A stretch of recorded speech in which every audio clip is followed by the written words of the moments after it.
guess what I had to do at age 25 in order to change my own future? I had to change my mind. I had to change my thinking. I had to change my philosophy. I was messed up on what was causing my problem. And once I got that straightened out, that all the stuff I blamed, the government, taxes, the marketplace, and the economy, and things cost too much, negative relatives, cynical neighbors, once I got rid of that and started going for where the real problem was, which was me, I'm telling you, my life exploded into change. My bank account changed immediately. My income changed immediately. My whole life took on a whole new look and color immediately. And the early results I got from making these philosophical changes tasted so good, I've never stopped the process from that day. And I'm telling you, with a little consideration of the refinement of your sail, by setting a better sail, refining your philosophy, your whole life can start to change the day on. You don't have to wait till tomorrow. You don't have to wait till next month. You don't have to wait till spring. You don't have to wait till 93. You can start this whole process immediately. I recommend it. Now, some people do so little thinking, they don't even have their sail up. I mean, you can imagine where they're going to wind up at the end of this week, at the end of this month, at the end of this year. Now's the chance to change, process all this information. So number one is philosophy. And we dealt with all that, where we get ideas, personal experience from other people's experiences. I don't want to get into all those details because we covered that the last time I was. But philosophy, that's number one. My personal opinion. Each person's personal philosophy. Here's the definition of success and failure. Just make this note. Here's failure. A few errors in judgment repeated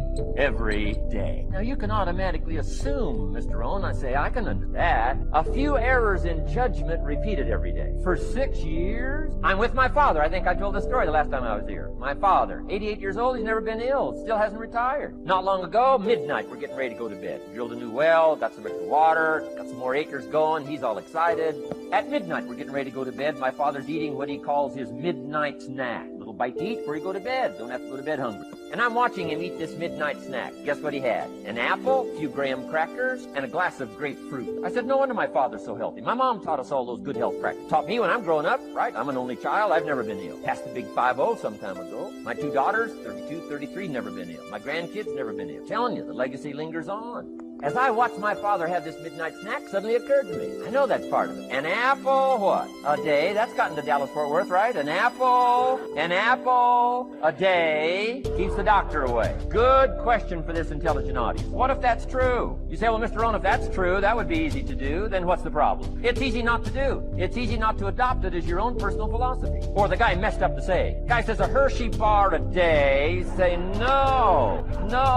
You've been watching too much television. It is not Hershey bar. You gotta be smarter in philosophy than to fall for the Hershey bar a day when it's an apple a day. You gotta be smarter than that. And if you make that kind of an error in judgment every day for 6 years, I'm telling you, it'll accumulate into disaster. Sometimes the first year you say, well, I'm so healthy now, what difference is it gonna make? You gotta be smarter than that. Just because disaster doesn't fall on us at the end of the first day doesn't mean disaster isn't coming. You gotta be so smart that you look down the road and say, will the errors in my present judgment of philosophy, what's that going to cost me in 1 year, 6 years, 1 month, 6 months? I'm telling you, the money cost and the health cost and the success cost is too gigantic if you'll look down the road a little ways and say, are there errors in my current judgment like an apple versus a Hershey bar? Is that just a good illustration of some of the rest of my errors in judgment? If it is, that's where I found myself at age 25.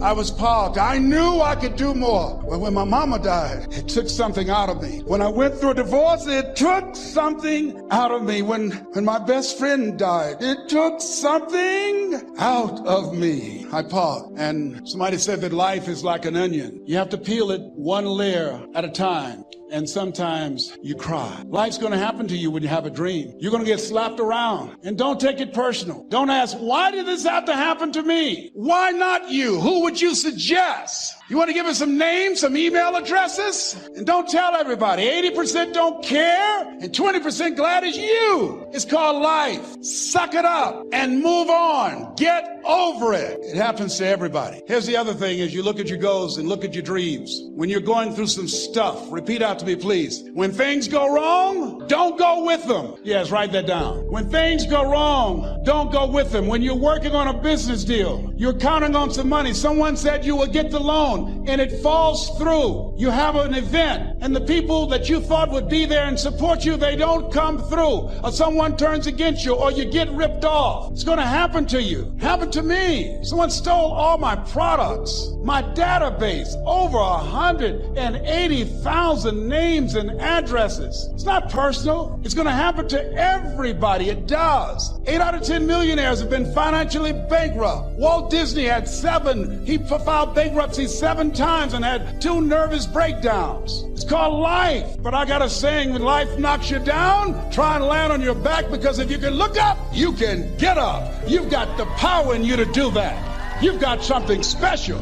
You've got comeback power. When I was home, I lived in a car for 3 years. I made some decisions in my life, man, and threw myself off a cliff. My decision in October 8th, 1985, I walked into a comedy club for the first time on a dare from a girl. I walked into a comedy club for the first time. Had never heard of a comedy. All my life, I wanted to be on TV. Had never heard of a comedy. October the 8th, I walked into Hilarity's Comedy Club in Cuyahoga Falls, Ohio. That's right outside there. I signed up for the following week because I just wanted to see what the comedians did. Man, I saw live stand-up for the first time. They had 10 acts supposed to go up. 9 of them went up. 10th guy got scared and ran out the door. So I had signed up for the following week. The guy says, listen, we lost our 10th act. We're going to go to the phones. We're going to go to the week from next week. If Steve Harvey's here, come on up now. And the crowd started clapping. I was eating a chicken wing and drinking some grapefruit juice, and I turned to the girl and I said, it's a dude in here, got the same name I got. She said, you the stupidest bastard I know. All right, I'm getting close to that. It's that time limit. I was hanging in there. Grand, I'm sorry. Sorry about that, Grand. How long was I up here for? Did I get 20 in? Amen. Usually around 15, 20. So I ran up on stage. I don't even know what to do, but I just started talking about boxing, stuff that happened to me. Audience was hollering, laughing. They brought all 10 of us back up on stage. They had a clap off. I won the clap off. I won $50. I cried from Cuyahoga Falls to Cleveland. The girl kept saying, why you crying? It ain't but $50. I said, no, you don't understand. Way more than this what I do. She said, what you mean this what you do? This just your first time. Oh, you don't understand. Something happened to me. I won every night. I went to work the next day, October 9th, 1985, and quit my job. Something to think about. Or did I completely lose you? Let me know. Are you with me on this? Yes or no? Yes? All right, so let me show you something. Now we're going to get intense. Get my book, by the way. It's called Max Out Your Life. I'm putting the screen up here, guys. You can get my book. I got another one coming next year. This one's good. It's like a booklet. It's like 100 pages. You can read it in a day. It's got all kinds of tactics and strategies. If you don't have the $9 or whatever it is, don't get it. Follow me on social media. Go to Facebook, Instagram, YouTube. Listen to my stuff. It's good. I'm going to brag for a minute. One time. I already told you what an idiot I am. I produce the best content in the world by a mile. I'm just going to tell you. It's the most tactical, the most detailed, the most inspirational, the most real, because I'm real. I've actually built something. I've actually done something. I don't come to events to sell you stuff. Sorry, I get emotional about it because I want you to win. I want you to be better. All my stuff is free. Okay? And I got a podcast you should listen to. I got a coaching program called theartesyndicate.com. All right. So now we're going to get intense. Okay. I'm a Christian man. I want to say this first. I'm a Christian man. My children, Max was 3 years old. We're in the back of the car one day, and he said the F word. And my wife's dad was a pastor. Her brother's a pastor. I said, where in the world he had never heard me cuss. I said, where'd you learn the word? He goes, Mama says it every time somebody cuts her off, Daddy. So he learned a bad word. My son had never heard me cuss until the story I'm about to tell you. But if I don't cuss telling you the story, it won't be real. So I'm about to say some bad words. Are you all okay with that? Say yes, because it's a real deal. It really happened, okay? So I want to talk to you about winning now, okay? We got the emotional part of our life. Now we need to win. Here's the deal. You got to quit playing around. Time's running out on you. I don't care how old you are. It was yesterday, brother. I was your age. I was cool, sexy, and young. Now I'm old, beat up, and achy, okay?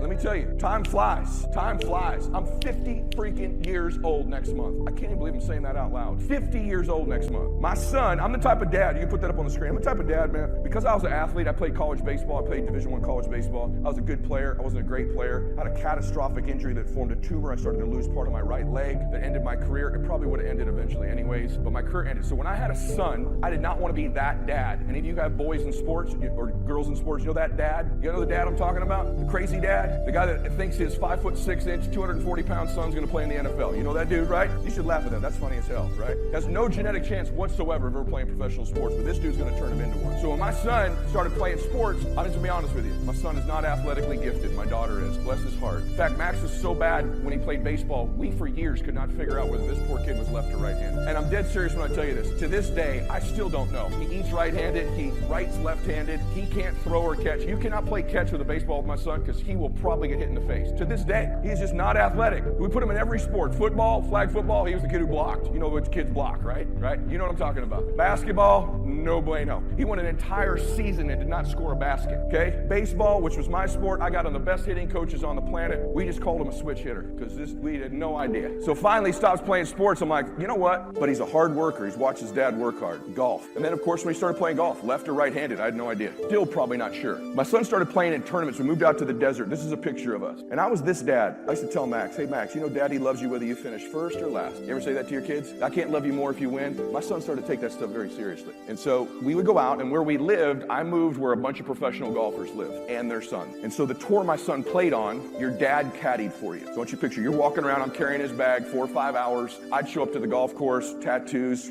Adidas pants on, tennis shoes, tank top. My kid's got some used set of golf clubs from Roger Dunn, ragamuffin little outfit. You can see it right there. That's not me. That's me and him playing golf right there. And then we play against these kids. Dad played on the PGA Tour. He's got this perfect outfit that identically matches his son, best golf clubs, best instructors in the world. Everybody we played with were pros. And so my son, we would play. My son's such a good boy. I always want him to be happy for everybody else. My son played on this tour. I want you to hear what I'm about to tell you. He played 32 tournaments. He finished last in 32 tournaments. Not 3rd or 5th or 18th. Last in 32 tournaments. And we had a good time. We get in the car and say, hey, have some fun, buddy. He shot 104. Winner shot 68. You have fun, buddy? Hey, Dad, that was awesome. Just got to be with my daddy today. And I'm like, good, I'm glad you had fun. Every week we would do this. Walk around, finish last, finish last, finish last. Did you have fun? Don't worry about it. My son's such a good kid. He'd top his first drive into a lake. You'd hit a good drive. Nice shot, Brian. Such a good shot. Everyone loved Max. Guy makes a big putt. Max was more excited for you when you made a big putt than you were that you made a big putt. Not a competitive bone in his body. And I thought it was great. I was building his self-esteem, building his self-confidence. He's not going to play professional golf anyways. And we would go week after week after week. And I thought I was, being a good dad. And then this happened. He's warming up that day. See what he's wearing there? It's a good golf swing. He's in a good position. Max's problem wasn't his swing. Max's problem was up here. Max's problem was up here. He didn't believe in himself. He didn't want to compete. He didn't really want to get after it. And so we played 9 holes that day. 2 professional guys are in our group. And here comes the bad news. We're at the turn. There's about a 100-yard walk between the 9th and 10th hole. And on this tour, the kids get a boxed lunch at the turn. We're playing with 2 dudes. The first dad has won on the PGA Tour, and his dad won on the PGA Tour. And now we're playing with his son. There's 3 generations. The other guy's a good player, and his dad played on tour too. And one of the dads says, we're walking, having a good time. Max is 11 back, 11 out of first place after 9 holes. And we get to the turn, and you have to go get the sandwiches, but they got to go hit. And one of the dads turns and says, hey, boys, you guys go ahead up there. We'll walk up to the deal. Max is out of it. He'll go grab your lunch for you. And Max goes, yeah, I'll get it. And he starts to walk. I said, stop. I said, what the fuck did you just say to my son? Sorry, I'm going to be real with you. So what the fuck did you just say? I said, we don't get your lunch, dude. I don't know who the hell you think you're talking to. You don't ever speak to my boy that way. I said, tell you what we're going to do. You guys go up to the tee box. I'll go get the lunch. Max, you stay right here right now. Now remember, this is I love you, son. Never heard me cuss in his life. Now he's like, Dad, right? I got a tank top on. Max is 10 years old. I said, get over here. I came down. I said, get over. We're going to fucking win today. He goes, what, Dad? I'm scared. What, Dad? What about, you love me with her? I go, that's out the window. We're going to fucking win today. No one speaks to us like that. You hear me? And I'm shaking them. But I'm also anchoring it. Big emotional state, and I'm touched. I said, we're going to fucking win today, man. Well, Dad, I don't. I said, Max, listen to me. Here's what we're going to do. First, we're changing shirts. We're putting on your winning shirt. He had another shirt in his golf bag. I changed his identity physically. I said, you throw this jersey on. I said, come here. We're going to win today. Here's what we're going to do. No practice swings. Dad, I've never done this. We didn't line up putts. I let him pick his clubs. I said, I'm going to pick every club you hit. You're going to pick every club you hit. No practice swings. You execute. You got a beautiful swing, Max. You got a better swing than all of these guys out here. You're more flexible. You can hit it longer than most of them. We're going to win. Now remember, he's 11 back with 9 holes. I said, we're going to win. It's okay, Daddy. It's okay. I said, now listen, you go up to the tee, you hit the 3-wood. Don't hit that driver, because he sprays this driver. I said, you hit that 3-wood. I'm shaking. Look at this. You think I'm kidding? You see that? I said, you hit that 3-wood. No practice. You get up there and smooth it, Max. He said, okay, Dad. And I watch him, my little boy. My heart's breaking because I've never made him compete before. And I'm watching him walk. Max walk like this. All the way to the tee box. I'm getting the sandwich. I'm going to beat the shit out of this dad who said my kid, right?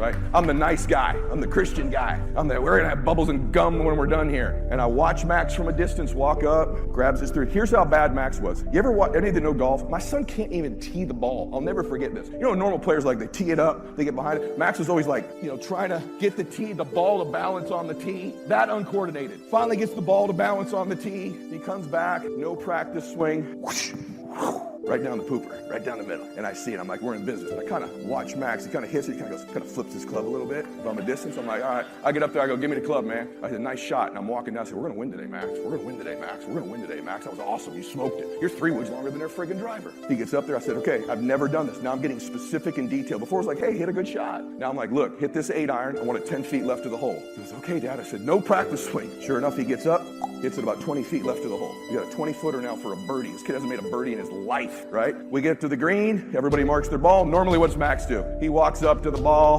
doesn't mark it, putts,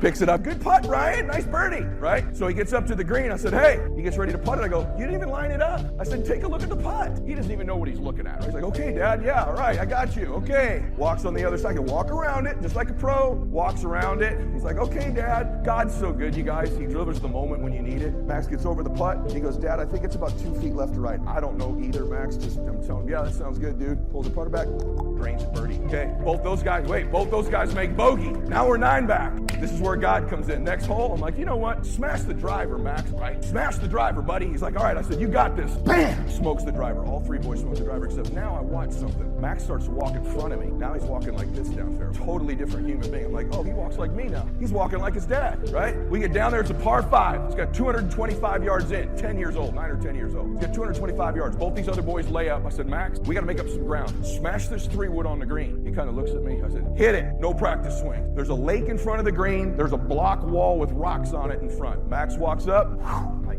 good shot. I'm like, Jesus, please give this boy a break. Please, Lord, please. And it comes down, hits the wall, right up in the air. And I kind of do this, and Max goes, yeah, Daddy. And I go, what? It hit the wall, went forward, and rolled to about 6 feet away from the hole. That's God. That ain't me, right? That's God. I'm like, all right. Little Ian drops one in the lake. Little Mikey drops one in the lake. We're sitting on the green with an eagle putt. I'm like, Max, knock this sucker in. Take a look at it, walk it off. Same bull crap. He doesn't look at it. He looks around, looks at it, gets up, makes an eagle. We go birdie eagle with the new shirt on. Birdie eagle, right? Now Max is like, Dad, we're going to win this thing. I'm like, we are, buddy. We're going to win. And we get all the way to 18. He's down 1. We've never even met in the tournament. We've never even talked about this crap before. He's down 1 going into 18. There's a lake in front of the green again. I said, smash the driver, Max. It's you and Ian. Ian was the other boy left. Smash the thing, man. Max is walking around like, I own this place now. Right? Kind of one of these deals. I got it, Dad. I got it. Sure enough, bangs it down the middle. They're both about 8 feet away from each other. And I hear Ian's dad say, don't hit it in lake. I go, Mac, in lake. He's gonna hit it in the lake. My son's like, this language, Dad. I'm like, don't, just today, right? Right? Just today. And so, sure enough, Ian dunks it in the lake. I'm like, Max, this smoothie, put a smoothie on it, buddy. Hit this 8 iron 10 feet. We're getting the hell out of here. We're going to win this thing. And he does. He hits it about 15 feet left, except Ian comes up with the clutchest shot ever and hits his next one to about that close, taps in. So Max makes the putt, he wins. If he 2-putts, we tie and go to a playoff. Here's where I'm stupid. I go, hey, it's a quick putt. Don't hit this thing too far past the hole. We 2-putt, we go to a playoff. You don't say that. My son goes, I swear to you on my children, okay? My son goes, Dad, I'm gonna make it. I go, okay, then make it. Dumps it in. Yeah! He jumps on, yeah, Dad! There's nobody there. There's no crowd. I'm picking him up, running on. The other dads are like, our kids win every week. I'm like, this is the greatest moment of my damn life. You know, yeah! And Max couldn't believe it. Couldn't believe he won, and it changed his life. Let me show you something. There he is with his medal after he won. Look at that little face. Now he's got his new shirt on, right? Right?